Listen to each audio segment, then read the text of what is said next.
Stevens conversation here this week. It is my 25th anniversary on the radio, and not many people remember or were alive back in December of 1991 to be a part of this. This guy's been in my life since September of 1982, and for those of you who were Earl Weaver and Jim Palmer and remember the Harvey's Wallbangers and the Brewers coming to Memorial Stadium in 82, you know the beginning of our relationship was the beginning of some beautiful things. 34 years later, Don Moeller is still my friend. He helps try to run Baltimore County out there with Kevin Kamenetz and keeping the schools and the policemen and the fire department and the county and everything running. But from time to time, he breaks with things and talks some sports with us. We welcome our old friend Don Moeller, my former high school guidance counselor on from Dundalk High. By the way, I ran into a kid from Dundalk High who says the new school is beautiful. I still haven't been there. At some point, I will tour the new Owls as an old Owl. Don, I love you. How you doing? Well, Happy holidays, man. You will absolutely. I'm sorry, Nestor. We're going to do that again. I'm right here, man. Go for it. Thank you. I'm sorry, Dawn. You're running the county, man. It happens. It's okay. I'm sorry. Dundalk High. You were talking about the high school. Let's talk about the high school, Nestor. I thought that had happened. If that high school was part of our whole $1.3 billion. I'm not complaining, Don. I'm going to get there eventually. They're going to let me in. There. It is spectacular. I've had people who have toured high schools all over the state, and they've told me that without a doubt, it may be the finest high school in the entire state. So you'd be very proud. Get over there and check out. By the way, I love what it did for the football team last year. We got to the state final. So if the school helped that, then I'm all for it. Well, all week and the past couple of weeks when you've been talking about this 25 years, it's amazing the flashbacks I have. You just mentioned 1991, and I'm thinking of all my pointers because in 1991, in a past life, before I went to the government side of things, as you know, I was on the education side, and I was the principal at Sparrows Point Middle School, and it was just a spectacular community, and I still see those young men and women around. And I used to say to people, there was one way in and one way out of down North Point, and they were just terrific people. I had an uncle, God rest his soul, he used to say about folks when he met them and he liked them, he would say, they're just good people, and that's the way it was at both Dundalk. And they're all like 40 years old now, right? I mean, when you start to add 25. I'm pushing 50, Don. It's hard for you to fathom that, I go around all the time. I was 13 when I met you. I'm out at these, and I was 14.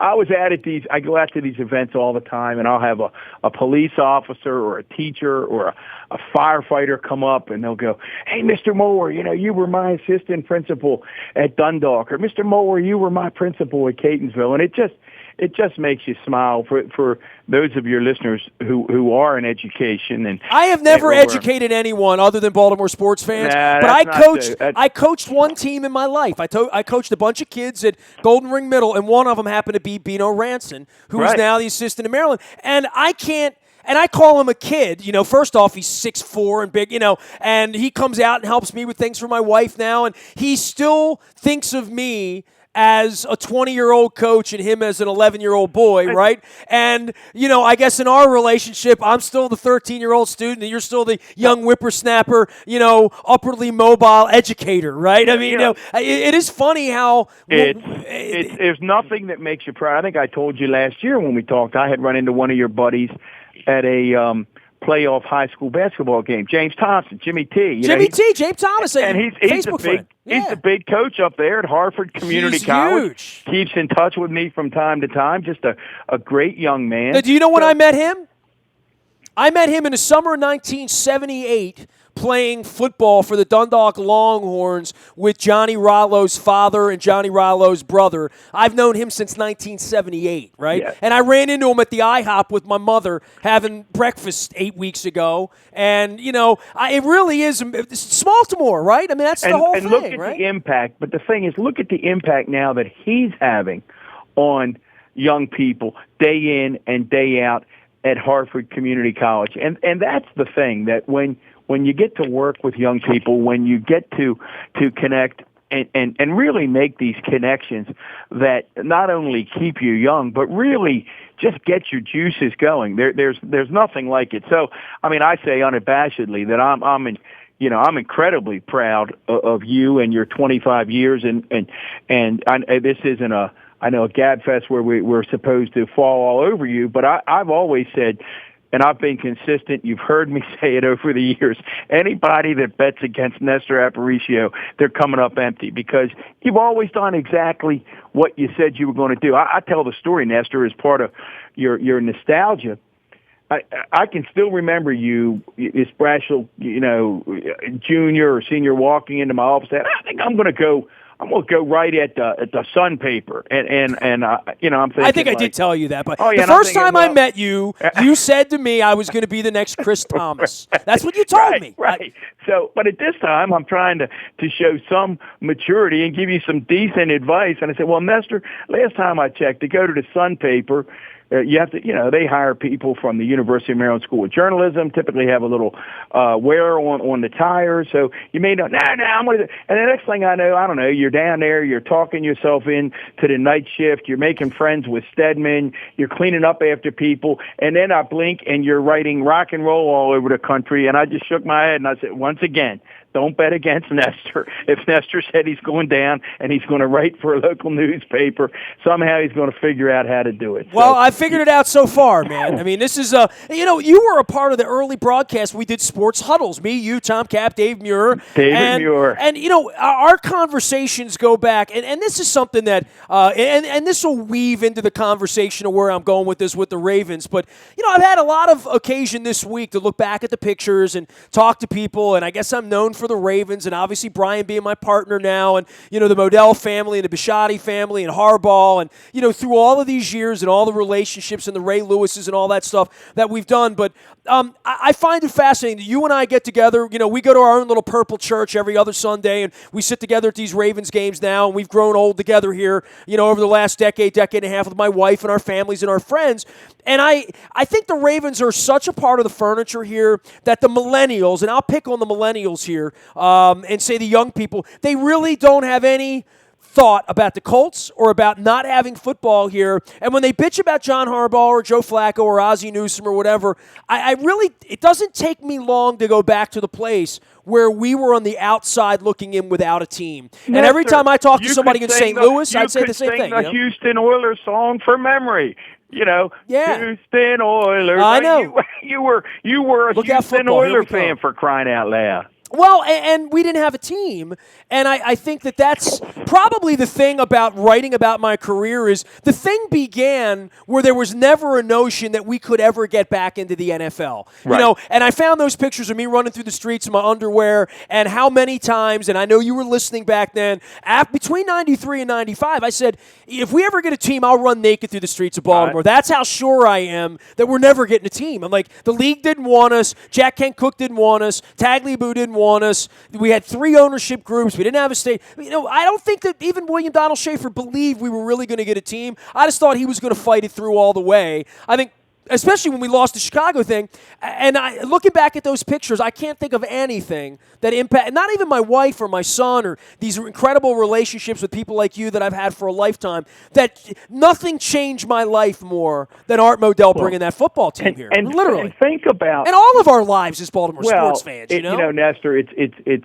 it's amazing, and you talk about the family nature of the relationships. I tell folks it comes up from time to time. Obviously, if you work in government and you work for county executives or mayors, county executives, mayors, governors, you name it. They when they go to a sporting event, I always say people, it's not. They really can't go there and enjoy the game like you or I can. They're working when they're there. People want a piece of their time. People want access to them. They want to be talking to them. They're very nice, but you really don't get to watch the game. And I've been very fortunate. I mean, when you're reflecting on 25 years in friendship and what those games mean, both under Baltimore County Executive Jim Smith and now Baltimore County Executive Kevin Kamenetz, but both of them have been gracious in recognizing that part of my Sunday for Ravens games is my son, my son-in-law, my uncle, my nephew, and sitting in 513 with you, and that it's not a day where either one of them have ever said to me, hey, I'd like you to come with me, because they recognize the importance of those family connections. And up there in 513, that little group that we have, I mean, that's a very, very special thing. And then, a couple weeks ago, as you know, once a year we take the little ones, the 8, 9, and 10-year-olds. And, that moment in that Miami game, which, of course, we all know was probably the best game the Ravens have played. Yeah, in you 2 circled years. the one where we're going to win, and you decided to bring. Well, my grandson turns around and looks at his dad, and he just, with this wonder, as if he was looking at Santa Claus, he says, "Dad, this is awesome. Thanks for bringing me to this game." As if he knew his dad was going to pick a good game to go to. So that's a memory that my son Jeff will always have now, and I believe, my 10-year-old grandson Jake and my 7-year-old grandson Grady, I think they'll have those memories. So you're right. People forget, but also, Nestor, think about the options that we could have had along the way in terms of ownership groups. And then we end up with, and I don't know that we knew this at the time, we end up with one of the finest organizations in all of sport, not once, but twice. So you get the Modell family who comes in. You've written about it extensively. You developed an incredible relationship, not only with Mr. Modell, Art, but then with his son David and with John and their entire family. I keep Art's picture behind me on the table. Art's in the shot right now. Art's always here, and so you had that. I don't lose sight of how important that was. When people denigrate Art, people say what he did to Cleveland. Imagine the money, the time, the love. Imagine what we would have done with the last 21 years of our lives. Well, and certainly WNST wouldn't exist at all in the way that it does. My life would have been completely different had that team moved to Birmingham or San Antonio or Los Angeles, wherever it might have moved at that time, So then Mr. Modell, trying to get his affairs in order, realize he's getting up in age, realizing the finances of the game have changed, looks for the next great thing, and he finds this young guy from Severna Park who turns out to be another one of the premier owners in the National Football League. So we don't have to look very far to whether it could have been a Bidwell organization, or you could go right down the list, and we end up with Arthur B. Modell and Steve Bisciotti. Now, if whether you're a sports fan or not, you look at that, and if you're someone who likes management, you say they got it right. Nestor, I was fascinated. I was listening to one of your interviews earlier this week, and you did a terrific interview with a guy who's written a book. He's been covering sports for 50 years from Philadelphia. Frank Fitzpatrick? Yeah. Yeah. You're Billy Werndell. Billy Werndell. Okay, yeah, sure. Interview. And one of the points, you were talking to him about the disarray of the Eagles, and you could hear it in his voice. And what did he focus on? And how many times have you and I talked about it? He talked about really the disorganization in the organization. And one of the points he made, and I was in the car and I thought, wow, what a great way to put it. He said, the problem in the Eagle organization is you don't know who speaks for the Eagle organization. One voice. One voice. And I thought, boy, is that distinctive. And I thought of chapters in both of your books, both of your Purple Rain books, that there has never been any confusion, whether it's Billick talking about it, or Harbaugh talking about it, or Ozzie, or Steve, or Kevin Byrne.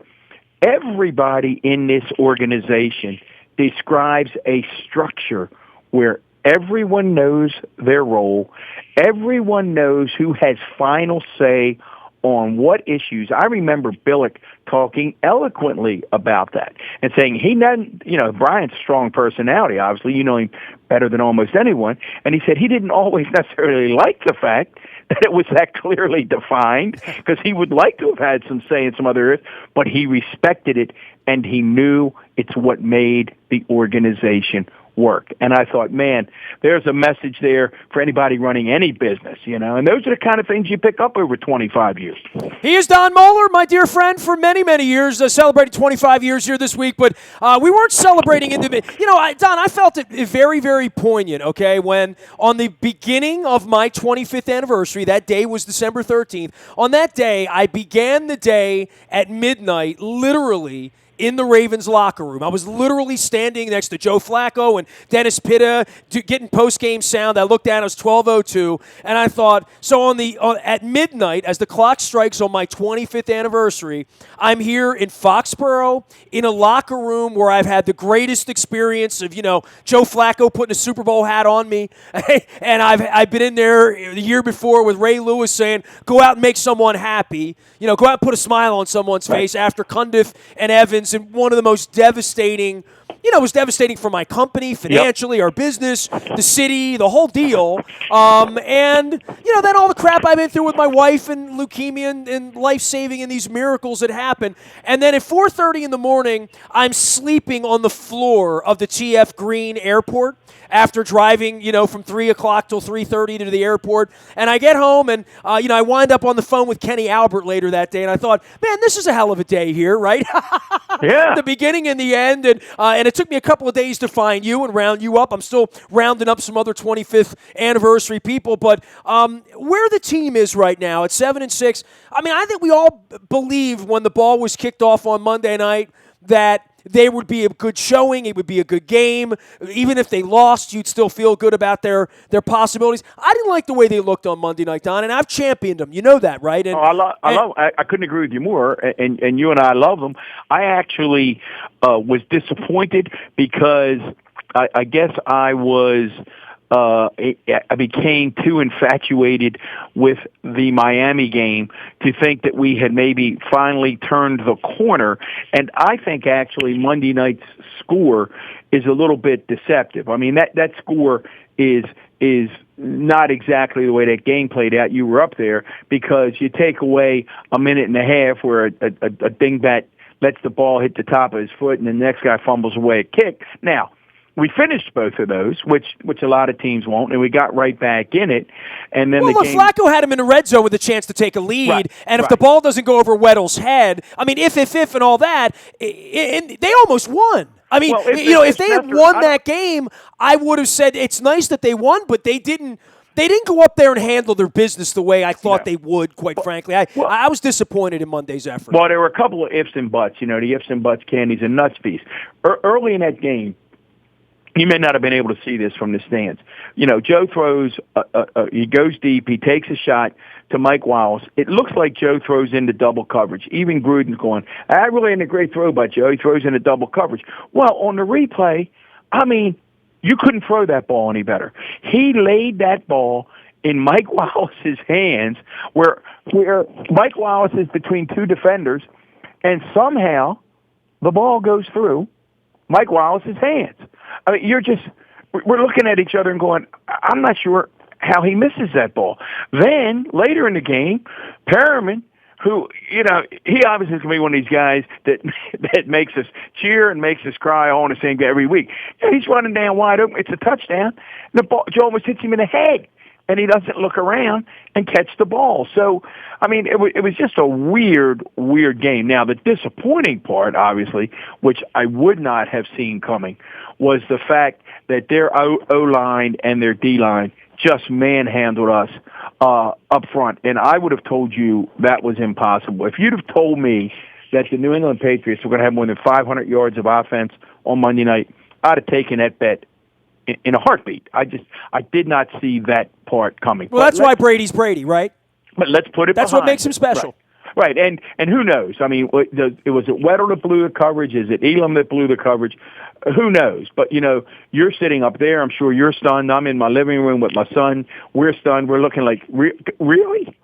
Well, in the second quarter, they were getting their ass kicked pretty good. Lord. The score made it better, and I think it's hard to get up from the carpet from that because you feel like if they had to go back there in 4 weeks, I don't know. Maybe Brady's hurt at that point. I don't know. But I'm starting to, and I talked to Luke about this the other day too. I'm starting to worry to think that they can win 2 games in a row on the road. Well, I mean, they got a long way to go to prove to me that they're going to go into Pittsburgh and handle their business on Christmas Day. And you know what? If they do, if they win in Pittsburgh and win in Cincinnati, we're going to feel different about them hosting a game on January 7th when the Raiders or the Bronco, whoever it's going to be that comes in, might be the Steelers, going to come in here and play them January 7th or 8th because they will have won. They're going to need to win a couple of games to keep going. Oh. And if they don't, if they lose on Christmas night, we're going to look back at New England and the Jets and Dallas and the games they've lost, and we're going to say Oakland. Right. Oakland, they lost the games they needed to win, and they got hurt at the wrong time in October.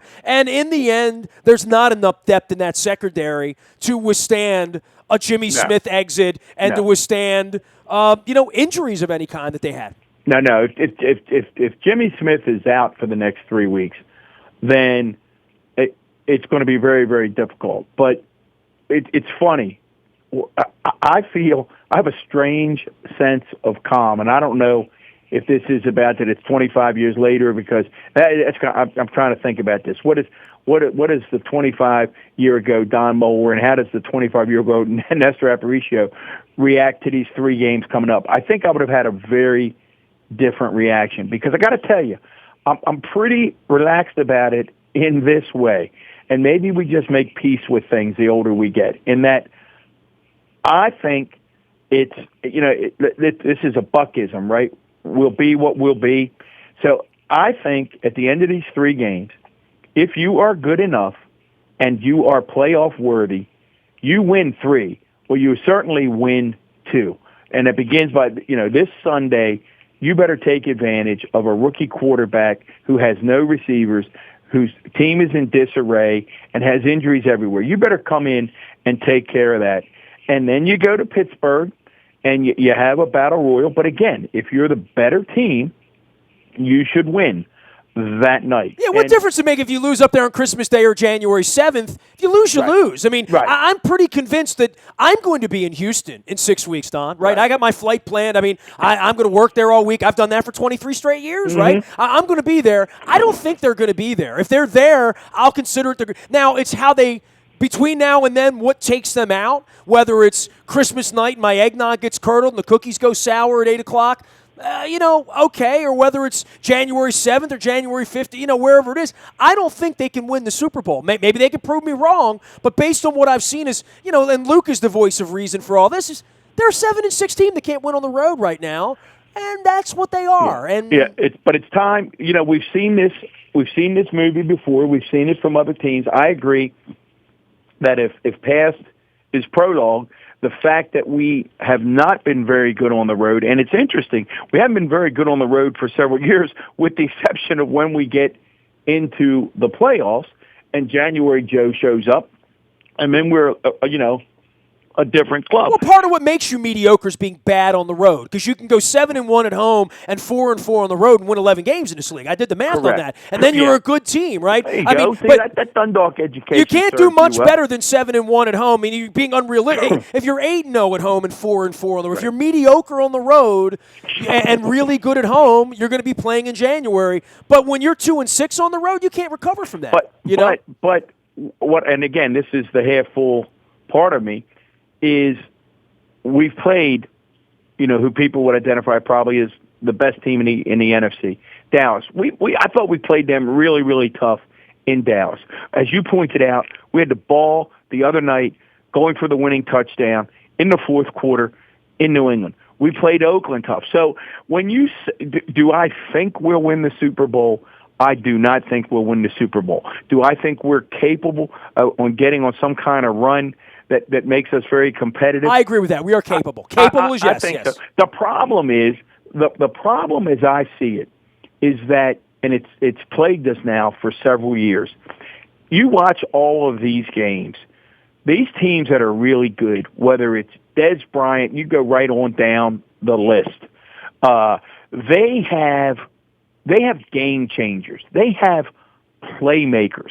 And Joe doesn't have that guy where he can just say, you know what, I'm heaving it, And it's sort of, it's that famous play in that Super Bowl, that third down Bolden, play, back shoulder, where right? he throws that ball to Bolden. Nobody else on the team makes that catch. And Anquan Bolden says, "We ain't losing today."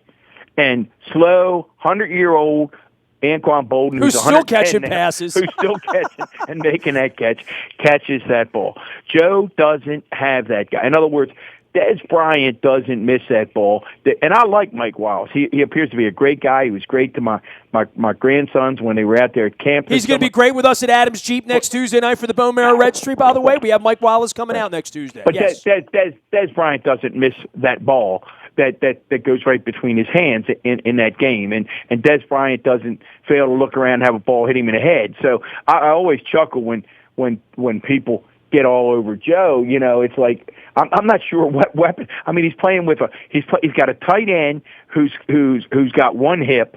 He's got another tight end who's a converted wide receiver. He's got another tight end who's coming back from a 10-game suspension on steroids. The best tight end is sitting out with Achilles injury. So it's not like, you look up and down. It's not like Joe has all of these weapons. So, he's got a rookie left tackle. He's got a right guard playing left guard with one shoulder, right? I mean, there's a lot of things that aren't right about this right now. Our two rush ends are 100 years old, and somehow they suck it up and play at a pretty high level. I mean, if you'd have told me that Terrell Suggs could come back from Achilles surgery again and now be playing through a torn bicep, and Elvis Dumerville would somehow be able to find, third or fourth gear a couple times a game to make a difference, again, I wouldn't have bought it, but we do. So, listen, I think the bottom line is, I think it's a great organization. I think that John Harbaugh is an outstanding coach. Is he Bill Belichick? Of course not. I mean, I love when people. He's not Belichick. I always go, great, yeah, and I'm not Mickey Mantle. Yes, he's not Bill Belichick. Who is? That's a ridiculous comparison. But is John Harbaugh better than most coaches who run out of that locker room on Sunday? You bet. There's no doubt in my mind. So, hey, the bottom line is, when you and I talk about the Orioles during Orioles season, we want to play meaningful baseball in September, right? And with the Ravens, we want to play games that matter in mid to late December and have a chance to get into the playoffs. And I want to get there. Let's win 3 games. Let's have a home playoff game. Goodness, when was the last time we had a home playoff game, Nestor? Was it way back in when was it? I can't even remember. Home playoff game. Well, we played Houston once, right? Played the Colts once, right? I mean, I have to think back to that. Yes, it's been a little while. It's been a while. I mean, we win these things on the road, so it's been a heck of a ride. I'm losing my mind. I mean, when is the last time we played at home? We played Houston here, right? In the year before the Super Bowl. The Super Bowl year, we played on the road. Right. Yeah, right. In 2014, we won in Pittsburgh and we lost in New England. The Lee Evans year, we were on the road. The Houston game's the last home game, I think. Isn't that amazing? Amazing? Am I wrong? I don't think I'm wrong. No, I think you're right because we haven't won the division. Cincinnati's been on a roll. Pittsburgh's been on a roll. Yeah. So let's have Cincinnati. It's almost like we're not allowed to have home playoff games, right? And for some reason. And I'll tell you what, we've talked about it a lot. Somebody smarter than both of us is going to have to draw it up for me sometime and explain it because the field's the exact same size. But I think home field advantage in the NFL is one of the most compelling factors in all of sport. For every team, and I don't care how good you are, every team shows up differently on the road. Now, I heard you, and it was interesting, Nestor, because you and I have kicked this around off the air a lot over the past month, and that is you were talking about the crowd atmosphere in New England on this past week and how exciting it was and how jacked up it was because you and I have been looking at all these games on TV, and I'm telling you. It's not TV. It's me being there. I mean, I was in Dallas. I mean, I'll be in Pittsburgh in 2 weeks. It won't be like New England was the other night, and that's respect to the Steelers fans and our fans. Right. New England's still really jacked up. I mean, it was a BFD at that game. You felt like you were somewhere, and I've been a lot of places. That was the first time in a while the hair stood up on the back of my neck saying, these people want to eat some purple lunch. These people want to many see empty us go out seats? on stretchers in there. Were there many empty seats? I did None, not see zero. any. No, Right. I mean Okay. it was full all night standing room. People were standing on Right. on that platform behind the end zone. It felt Super Bowl-y in there. I don't know why, because it felt sleepy showing up. I got there at 3:00. Still sunlight out. There was nobody tailgating yet, and I thought, well, maybe the bloom's off. I expected to extend to New England, where I'd see a few empty seats and maybe the crowd noise. No. It was prime time Monday night. They brought it. They brought it hard. Listen, I think, Nestor, this is one of those goose and the golden egg stories that the NFL is going to have to get its hands around, and that is the red zone. I think, and you and I are probably one of the few people left in America who don't quite get the fantasy thing. All my family, including my grandson, lives and dies for fantasy. It doesn't work for me, but you and I are dinosaurs in that sense. But and we shall remain dinosaurs. I don't think I'm going to catch on to that. Yeah, thing, no, right? I don't get it either. But the millions that do, and they die for the red zone, and they love sitting in their living room with the fireplace on, with a hot toddy, seeing every, it was interesting. I did it Sunday, Don. I mean, we were going to go to the Caps game, and I had to apologize. I saw Ted Leonsis on Wednesday at the AFL press conference, and I said, we were going to get down there Sunday, but to be honest, it was my wife's day off, and, she's been struggling with a lot of different, off-the-field issues from post-cancer, and we just felt the Ravens weren't playing. We just felt like laying in bed, so we laid in bed and watched football. I hated on the Steelers until we couldn't anymore, and then put the Caps on, and then watched the Giants and the Cowboys play on Sunday night. That's what we did. Well, every game that I've seen, Nestor, because now I'm focused on it because I'm curious. You're obsessed with it. Every game that I watch, it appears to me that there are anywhere from 5 to 10,000 no-shows in every stadium. And those seats are sold. Those tickets are sold. Those tickets are sold, but people are choosing not to come. And it obviously has affected not only people coming to the stadium, but I think the red zone, from what I read and from what I gather, has affected network ratings on Sunday because people don't watch the network game. They watch the NFL network on the red zone. I'm guilty. I would never. I mean, the Steelers-Bills, I watched the first 20 minutes, and then when the Steelers went up 14, I said, put the red zone on. That's how I worked it on Sunday because I felt like the Bills were me on Sunday, right? Like, if you hate the Steelers that much, I wanted to stay with it. If they were going to get beaten, I wanted to watch all of it, not some of it, Well, when you were a little kid, and I'm trying to think, I think it was still on. I think you were old enough to, but remember on Monday nights we would gather and watch halftime, Corral and the Colts, right? Or halftime highlights on Monday Night Football, or before that in Baltimore, maybe before your time, was a show called Corral and the Colts with Chuck Thompson, and Chuck would come in and you'd see some highlights and they would diagram someplace. But the basic thing was whether it was Monday Night Highlights with Frank Gifford and the Dandaroo and Howard Cosell, you would. I was taking graduate classes at the time at Western Maryland College. I remember this clearly. And I would drive back. My class would be over. It would finish up around 9:15 or 9:20. And I could make it from Westminster back to Catonsville in about 35 minutes. And my goal was to be back in my little row home before halftime highlights of Monday Night Football. 90 seconds of Howard Cosell telling you about Billy White Shoes Johnson. Of what happened the day before.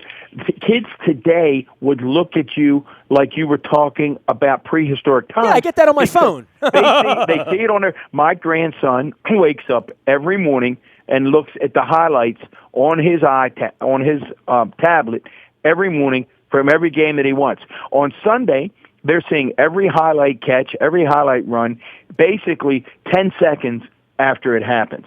So, when you talk about 25 years of nostalgia and how things have changed, it is indeed a brave new world out there. As I'm streaming you and I live on video on Facebook Live and YouTube on WNSTV.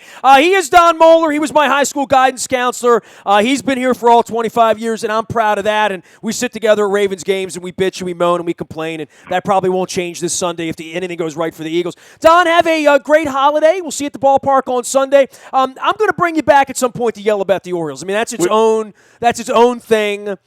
Well, I was thinking today we've got to do that. We'll come back. We'll talk a little hot stove. I was thinking it's unfinished business right now. There's nothing to talk about. You've been busy and I've been busy, but we have not talked since the dreaded "Where is Zach Britton" on a milk carton night up there in Toronto. And it's been 9 weeks since I've had you on the show. Thought, wait a minute, I haven't spoken to Nestor since we couldn't find Britton on a milk carton. So we've got a lot to talk about. Hot stove. Hopefully something will happen by then. The O's evidently get a catcher today. But I know it's funny. I know when you see pending physical right away your antenna goes up. Pending physical means that they're about to renegotiate with the young man based on some concerns they have about the X-rays. Welcome to Baltimore, pending physical. So, hey, man, have a great holiday and happy anniversary. Hey, I'll have a happy holiday pending physical. Hey, all right, man. Take care of yourself. Don Moeller, our dear friend, he's running Baltimore County and doing all sorts of good things out there